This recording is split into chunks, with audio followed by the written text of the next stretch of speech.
Good morning प्यारे बच्चों, आपकी एक और नई वर्कशीट आई है DOA की तरफ से, जो कि वर्कशीट नंबर 15 है और ये क्लास 8 की वर्कशीट है। आज की वर्कशीट हिंदी की वर्कशीट है। आज हम दोबारा से कबीर दास जी के बारे में जानेंगे और उनकी लिखी हुई साखियों को पढ़ेंगे। आज डेट 17 नवंबर है, आप यहाँ पर लिख लीजिएगा, यहाँ पर दिया नहीं गया है। तो बच्चों, हमने पिछली वर्कशीट में दो साखियाँ पढ़ी थी, दो दोहे पढ़े थे। आपको याद होगा हमने हाल ही में पढ़ा था और आज हम उसके आगे दो पढ़ने वाले हैं। तो वो दो कौन सी साखियाँ थी? पहला तो था जाति न पूछो साध की, पूछ लीजिए ज्ञान, मोल करो तलवार का, पड़ा रहन दो म्यान, है ना। और दूसरी साखी थी आवत गारी एक है, उल्टत होई अनेक, कह कबीर ना उलटिए, वही एक ही एक। ठीक है, होप आपने इसको याद किया होगा। अब आगे देखते हैं, आज हमें जो दो और पढ़ने को मिलेगा।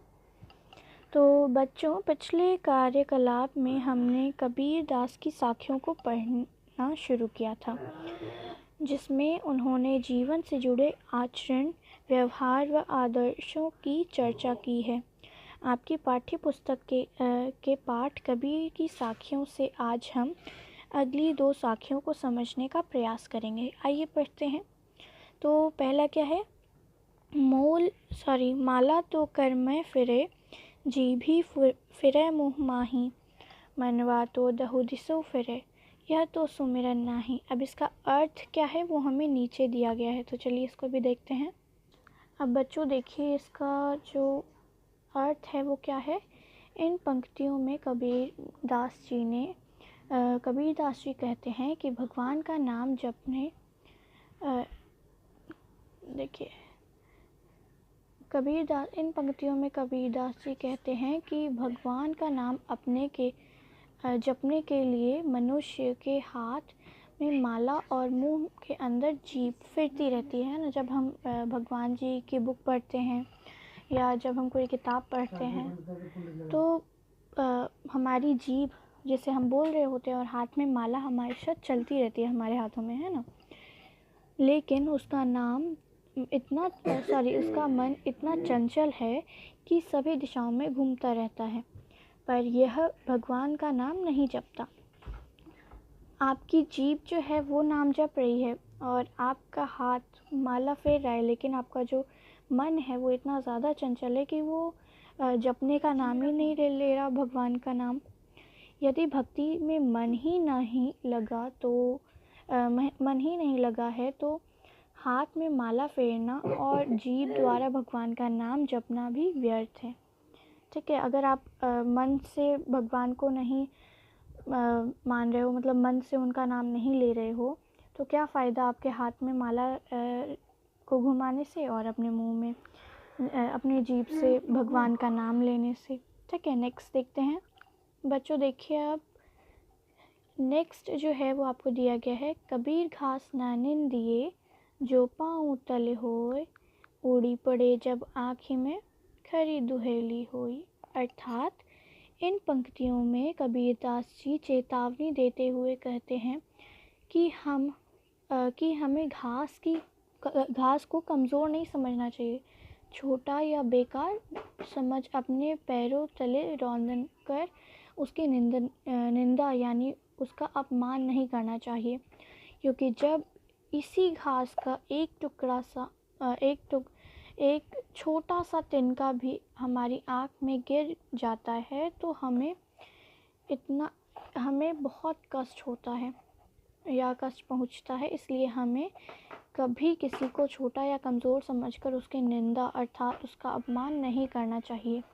ठीक है बच्चों, जैसे चींटी है, तो चींटी कितनी छोटी सी है, अगर आप उसको मार दोगे, अपने पैरों के नीचे दबा के मार दोगे या तो दूसरी चींटी जो है वो काट लेगी तो कितना दर्द होता है ना। इसीलिए क्या कभी भी किसी को छोटा या कमज़ोर समझकर उसे परेशान नहीं करना चाहिए और उसकी निंदा नहीं, मतलब उसका अपमान नहीं करना चाहिए। चलिए आगे देखते हैं बच्चों। अब जो क्वेश्चन आंसर्स थे वो भी देख लेते हैं। क्वेश्चन नंबर 1 है, प्रस्तुत पंक्ति के अनुसार माला, जीभ और मन कहाँ कहाँ घूमते हैं? तो देखते हैं कहाँ कहाँ घूमते हैं ये।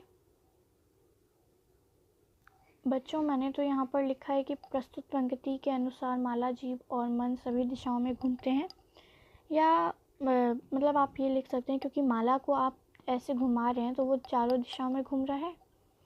फिर जीभ आपका जब बोलते हैं राम राम राम राम या कोई भी भगवान का नाम ले रहे हैं तो वो भी चारों दिशाओं में घूमती है। और मन तो आपका बहुत ज़्यादा चंचल है तो इधर उधर घूम ही रहा है। नेक्स्ट देखते हैं, मनुष्य का मन इधर उधर क्यों घूमता है। अब क्यों घूमता है इसका आंसर भी देखते हैं। अब बच्चों मैंने आपसे क्या कहा था अभी कि क्यों अरे सॉरी आपका जो माला, जीभ और मन है इधर उधर क्यों घूमता है, तो माला को आप चारों तरफ घुमा रहे हो इसलिए वो चारों तरफ घूम रहा है। जीभ से आप राम राम या कोई भी भगवान का नाम ले रहे हो तो जब आप ऊपर नीचे कर रहे हो तो वो चारों दिशाओं में घूम रहा है। और मन जो है वो बहुत ज़्यादा चंचल है, इसीलिए मनुष्य का मन इधर उधर इसलिए घूमता है क्योंकि मनुष्य का मन बहुत ही चंचल होता है। ठीक है, नेक्स्ट देखते हैं।